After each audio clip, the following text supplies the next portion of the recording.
Welcome to the VBSC podcast. My name is Greg Hersig. I am your host, also known as the Volleyball Strength Coach. And this is the #1 podcast in the world dedicated specifically to strength and conditioning for volleyball players. And I can say that pretty confidently because I believe we are the only podcast in the world dedicated specifically to strength and conditioning for volleyball players. Eventually, I'm sure if there are more, we will one day be the best. But that is not the point. Today is a solo episode with just me. Usually, if you've seen any or heard any of the other episodes, we're working with the whole coaching staff, kind of going back and forth between me and all the coaches and everything like that. But today is going to be a solo episode, and we are going to talk all about injuries. All about injuries today. And I'm going to tell you a few stories about some very personal injuries of mine. I'm going to tell you the lessons that I learned from those injuries that helped us get to the point that we are today.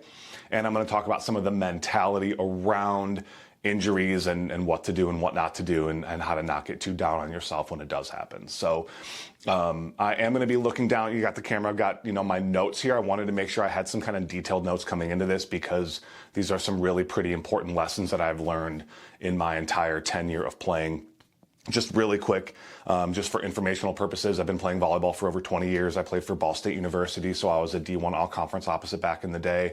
And while I was there, I got my master's degree in sports performance and my undergrad in exercise science. So, and then been doing this specifically since about 2019, but really like full-time into this online strength conditioning in December of 2020. And so we have a team of 4 additional coaches that work with me to train our adult volleyball clients.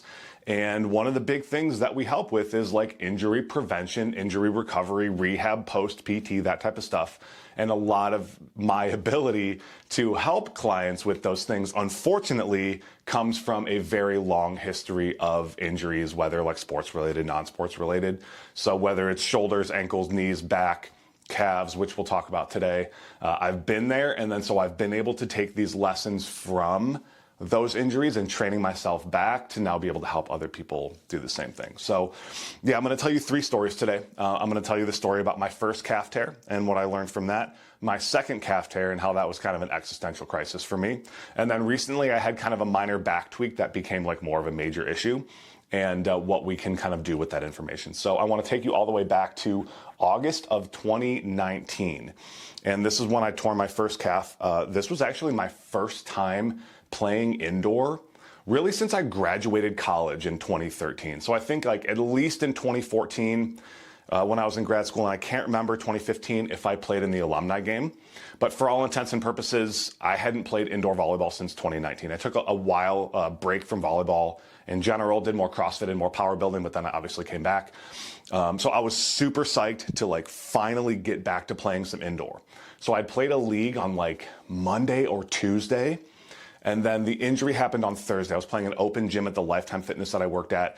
Ironically, trying to get some more reps in before I played in my alumni game, which was supposed to be that weekend on Saturday. I was going to go back to Ball State from Cleveland and play in the alumni game. So I went to this open gym to get some more reps, and then boom. And what happened, basically I was on the opposite. I was on the right side, went to transition and push forward to get set. And when I stepped back and went to push forward, I thought somebody hit me with a ball.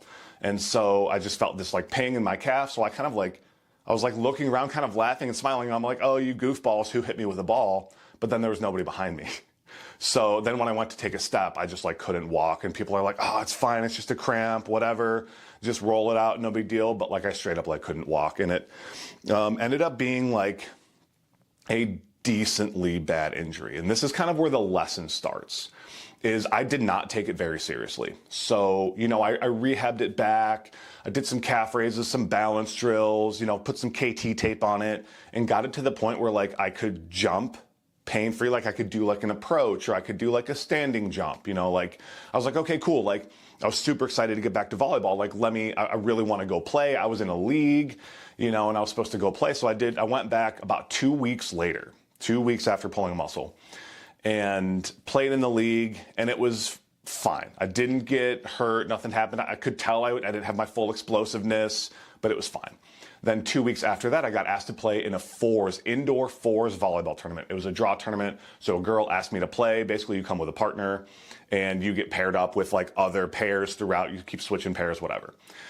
And About halfway through, maybe it was towards playoffs, I actually got, I minorly tweaked the left side. So the injury was on my right side, and I minorly tweaked like down by my ankle on the left side.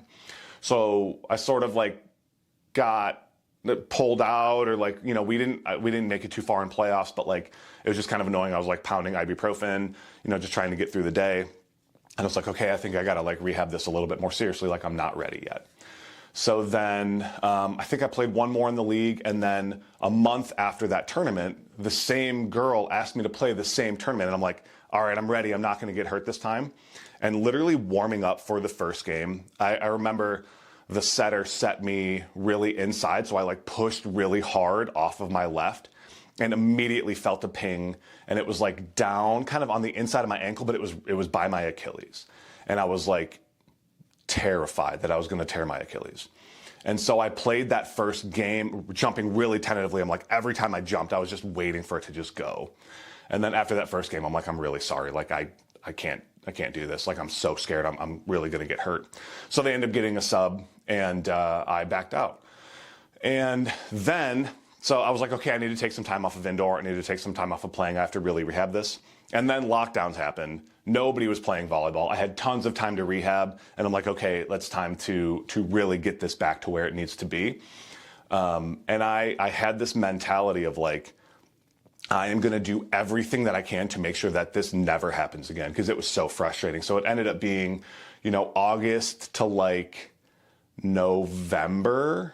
I want to say October or November is when that second injury happened. So now we're like a few months into this, and I'm like, I'm gonna do all of this information so that this never happens again. And that's when I kind of, you know, post lockdowns, that's when I learned about knees over toes guy, and I was doing a lot of the ATG stuff, and there was the calf raise goal and the seated calf raises goal and the tib raises, and I was doing all these jumping, and I was doing, he used to teach, I don't know if he still does, something called jump balance, which is being able to jump on all four plants. So like your right, left, your left, right, your single leg off of right, single leg off of left. And I was like doing that. And it was actually like, it all felt pretty good.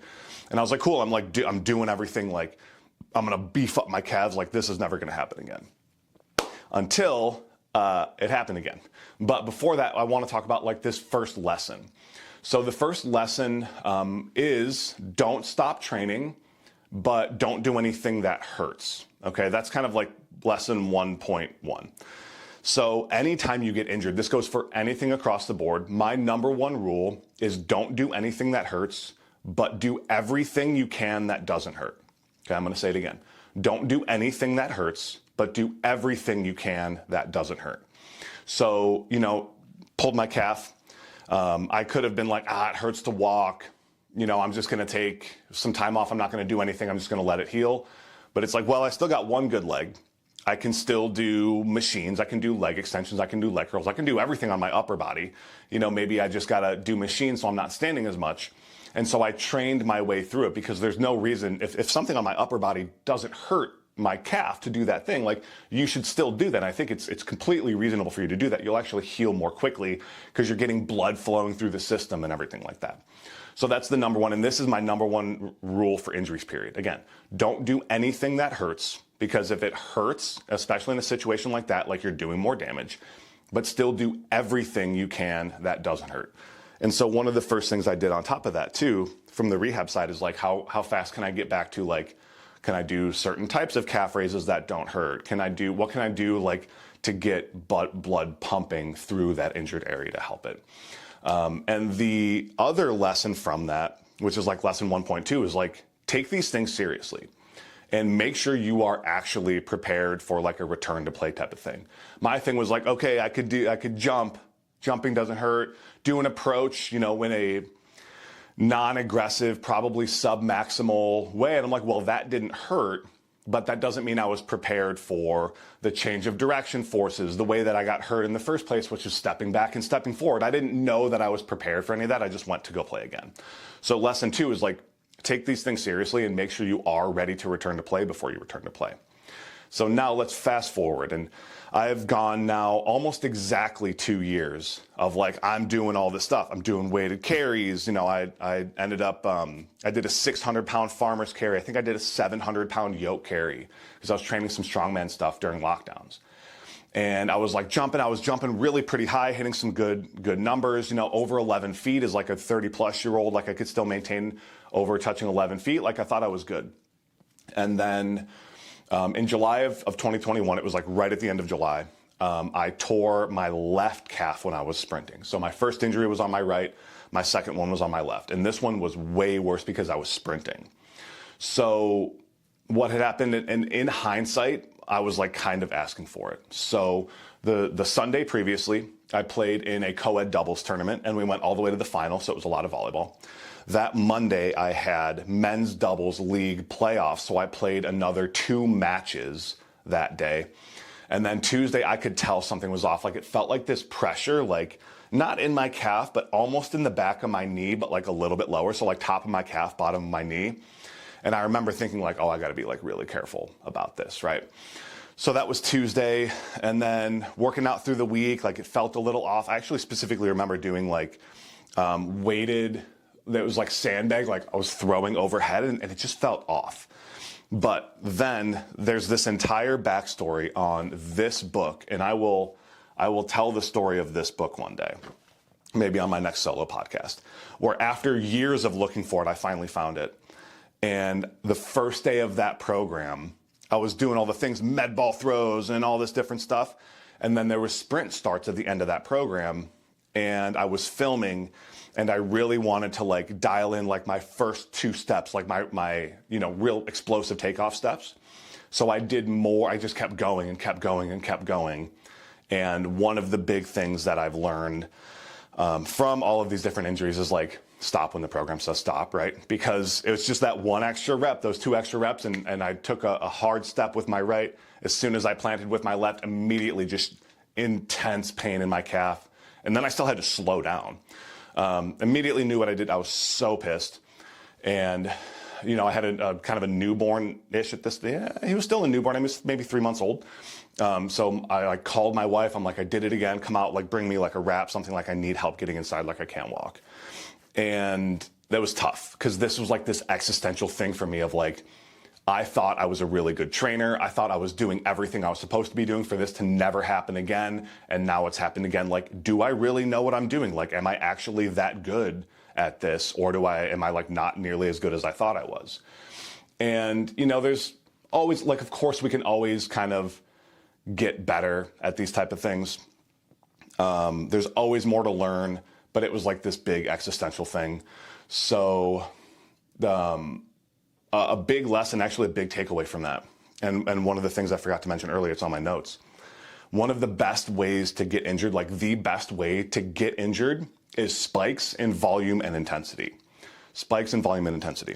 And so spikes in volume is like doing more total stuff than you typically do. And spikes in intensity are doing things at a higher level of intensity or higher level of effort than you typically do.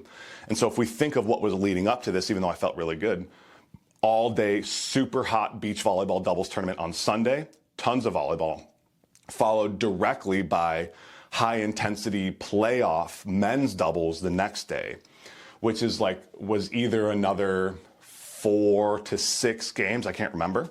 So it was a ton of volume competition. So intensity was really high. And so it was like, although I was playing consistently, it was still a big spike in volume and intensity from what I was looking for. I should have just taken the whole week off, but I was so psyched about trying this program.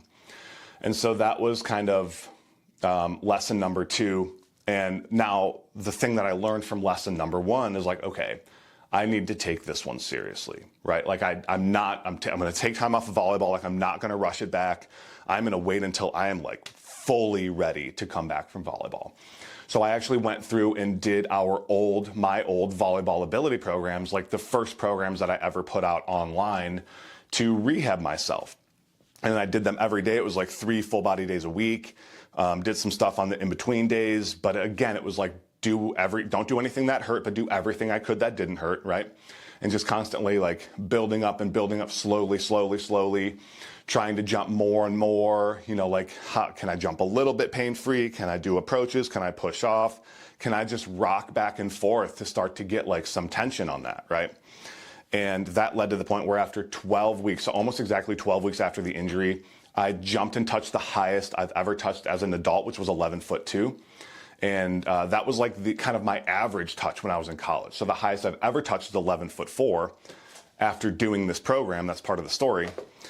And so I had gotten basically back to the height that I was jumping at college. And at this point I was 32. Yeah, 32. And jumping as high as I was at 22. And then about 2 months after that, I started to get back in indoor because we got a VLA team. So not only did I rehab it to the point where I was able to jump the highest I ever had since college, but also get back to playing indoor at a semi-professional level and be kind of prepared for that. And so that was like kind of the big difference. I'm like, I have to really take this seriously. And to this day, like full transparency, both of them kind of give me issues or give me scares sometimes. Like there's still something missing and I'm not sure what it is. I think it's just lack of volume because I only play sand now. But I haven't had, knock on wood, any bad injuries in a long time because one, I'm way smarter about pushing past my limits on a lot of these things.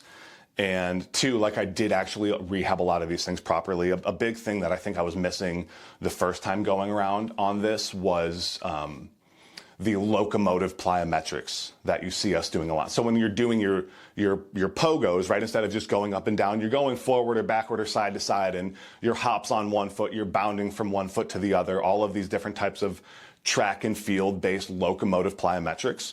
I think that was a missing component from the first time around that I did.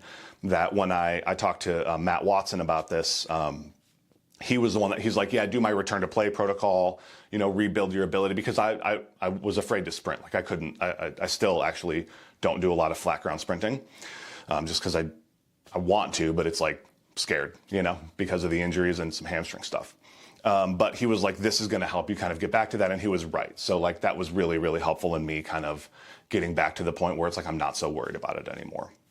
So that's the big lesson. Like take this seriously. When you have these injuries like that, like take them seriously. Now let's fast forward to a more recent story. Number 3, I recently had a minor back injury realistically, but I made it a lot worse. And so this was 4 weeks ago today at the time of me filming this. I was working out of my garage and I remember like I've had back problems since I was 16. And so I remember thinking like, oh, my back is kind of tight. I'm kind of like maybe borderline on like tweaking something because it's always like off to the side when I do it. And I remember I was like doing my box squats and I was like, I just got to be careful today. I'm going to put on a belt.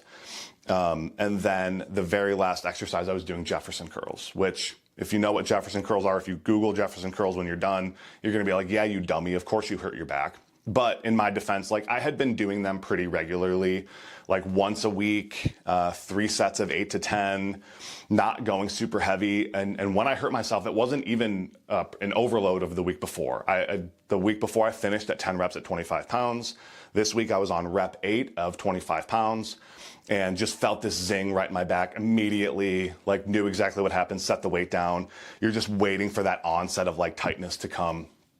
And it wasn't the worst. Like I've hurt my back a lot. It wasn't the worst. I ended up playing. So this was Wednesday. I was like, okay, I know I have a tournament in 2 Sundays. I should be good by then. And then my buddy texted me. He's like, oh, hey, league starts next week. So I had to be ready to play by next Wednesday. I did. It was fine. Didn't have any issues on there. But then when I played that tournament, that really, really messed it up. And I didn't wear. Now I have this brace from like years ago that I've been wearing. I didn't wear that. If I would have worn that, it probably would have been fine. But it was to the point where like, this was just like a couple weeks ago.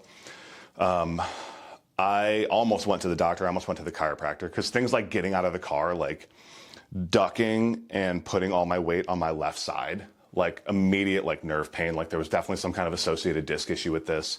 And again, it was like, I hadn't played a tournament in a while. I hadn't really been playing. It was co-ed doubles. It was just a lot of volume. So again, those spikes in volume and intensity, like you just got to be really careful with that and do everything you can to prepare for your body for it. And because I was kind of like had this injury, like I wasn't really able to prepare my body in the way that I would have wanted to. And so it made the injury way worse. Now, luckily it's good now. I actually had a tournament this past weekend. I wore the brace the entire day. I feel great now. That was one of the biggest things that helped on top of the rehab was like wearing that brace for a good part of the day, just to give some like tension and some structure, you know, to those muscles that maybe are weakened. And so it's like, yeah, I got to work on some core strength. And I was trying to think, like, as I was prepping for this podcast, I'm like, what is the lesson from this? What's the takeaway? And really the big takeaway was like, sometimes stuff just happens. Like, I wasn't really asking for that injury. I was doing Jefferson curls in a smart way where I was very slowly progressing them. I was being very careful because I kind of had some signs of like, you know, I have to be careful. So I was going lighter on my squats and wearing a belt. And it's like sometimes just stuff happens and you have to roll with it. And that's the thing. You just have to have protocols in place for when that happens.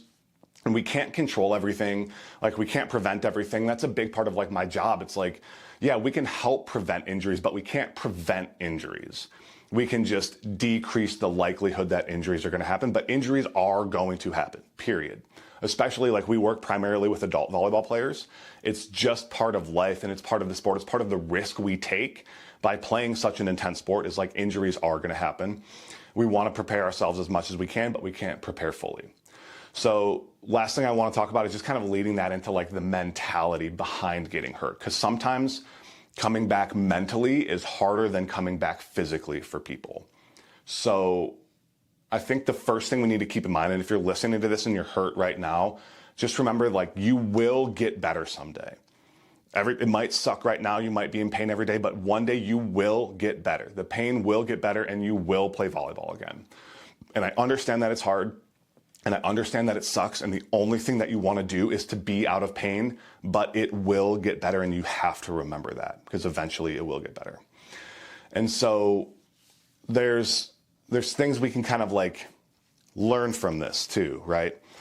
And I think one of the most important lessons from getting hurt is, or the most important, let's say, silver lining, is like, okay, what can I learn from this to decrease the likelihood that it's going to happen again?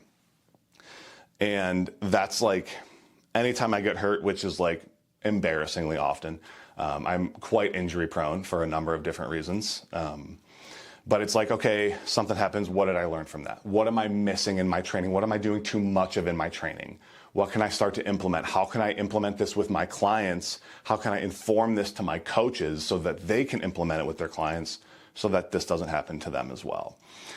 And that's like my biggest mental takeaway. One is like, you're going to get better, because it's like this thing that we think about, right? Like, when you're healthy, we have all these goals, we have all these dreams, right? When you're sick or when you're injured, you only have one goal and one dream, and that's to be healthy again. So it's like, do everything, think about the lessons, right? Do everything that you can do, but don't do anything that hurts, but do everything you can that doesn't hurt. What did I learn from this? What steps can I take so that this doesn't happen again? And, you know, just take away any kind of positive you can from it. And then just to kind of like recap of some of these lessons that we talked about too, and some of the lessons that I have learned from doing this. Number one, again, lesson number one was like, take these injuries seriously, take them seriously. It might seem like nothing, you know, like it's just a calf, it's just a hamstring, but take it seriously. Make sure you're ready to return to play before we get back to it. Number two for me, like that was like big lesson from injury number one. Injury number two was like, there's something missing in my training and there's like always more for me to learn. That was like the biggest thing. I was like, I'm a pretty good coach, pretty good at this, but like I need to get better. There's something missing. And then lesson number three, I think from this is like, one, I think I'm good on Jefferson curls for a while. Like, they are meant to be preventative injury-wise. They're meant to prevent lower back injuries. Clearly not the case for me. There's probably a better option. And realistically, there is still something missing from my training. You know, like there's a reason that why my back, the tissue in my back and those muscles were so weak that just caused the injury. Maybe it's a core strength thing. Maybe it's a direct lower back strength thing. Maybe it's a postural thing. I get kind of stuck in like an anterior pelvic tilt. So then when you put it into full flexion, that's like a a level of stress that's maybe not really meant to take. Maybe it's because I've been sitting too much, which is why I'm standing when I'm filming this, because then you're sitting and you're slouching and all of those muscles relax and they get weak, or the hip flexors get tight, whatever it might be. There's still something missing. And those are kind of my big lessons and my big takeaways. So hopefully this podcast served a couple different ways. One, allow you guys to allow you to get to know me a little bit more, right? Know some of my backstory, know some of the reasons that we got here, because my injuries, from the first time I rolled my ankle, I think when I was 10 years old, playing basketball and landing on someone's foot, to the first time I hurt my back when I was 16 years old, squatting in a Smith machine because I didn't know what I was doing. Like, all of these things have kind of led to where we are now, which is have built a really good system that helps people through these type of injuries. Shoulder pain is a big one, knee pain is a big one, back pain, those type of things. It's all kind of led there. So let you guys, learn a little bit more about me, a little bit more of my backstory, to hopefully give you some good information on things that you can kind of change in your training or implement in your training, give you some ideas of things that you might need to be on the lookout for. And then 3, just make sure you have the right mentality around injuries of it happens, it's going to happen. What do you do when it happens? And just to keep your head in the right space, because eventually you will get better. So thanks again for listening. We'll be back next week with a full team podcast. And if you haven't subscribed to YouTube, make sure I'm posting these on YouTube, this actual video. And I do post these on the podcast platforms as well, Apple Podcasts, Spotify, all those type of things. So if you're on YouTube, make sure you subscribe to the podcast, leave a like, drop a comment down below. Let me know what you thought. If you're listening to this in audio only, make sure you subscribe to the podcast, and send me a DM if you're listening to this on audio only, so I know people are actually listening to it. But appreciate you being here. Tune in next week for the next episode.